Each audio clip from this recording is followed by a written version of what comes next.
স্বাস্থ্য বিভাগৰ কৰ্মী আৰু কৰ্মকৰ্তাসকলক শাৰীৰিক আৰু মানসিকভাৱে সজীৱ কৰি ৰখাৰ লগতে সম্প্ৰীতিৰ ভাৱ জাগৃত কৰি ৰখাৰ মানসেৰে গোলাঘাট জিলা স্বাস্থ্য বিভাগে বিগত কেইবাবছৰ ধৰি গ্ৰহণ কৰি আহিছে এক বিশেষ পদক্ষেপ।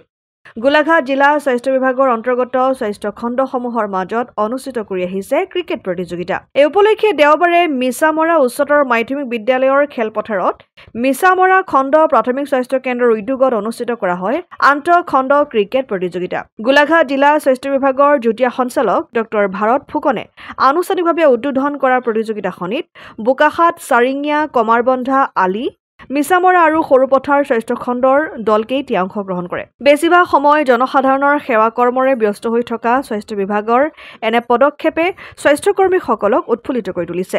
মিছামৰা খণ্ড প্ৰাথমিক স্বাস্থ্য কেন্দ্ৰৰ উদ্যোগত যোৱা বছৰৰ দৰে এই বছৰো এখন ক্ৰিকেট টুৰ্ণামেণ্ট আমি এইবাৰ পাতিছোঁ। এইটো আমাৰ অকল এদিনৰ কাৰণেই আমি পাতিছোঁ। আমাৰ গোটেই গোলাঘাট ডিষ্ট্ৰিক্টত 5খন ব্লক আছে। এই 5খন ব্লকৰ মাজতে আমি আমাৰ এই অনুষ্ঠানটো পাতিছোঁ আৰু এইখন আমাৰ 10 অভাৰ এখন সীমিত অভাৰৰ খেল হ'ব। আজিৰ খেলখনত আমাৰ জিলাৰ সকলোকেইটা ব্লক PHC জইন কৰিছে আৰু আমি ভাবিছোঁ আমাৰ খেলখন সুন্দৰকৈ পাৰ হৈ যাব।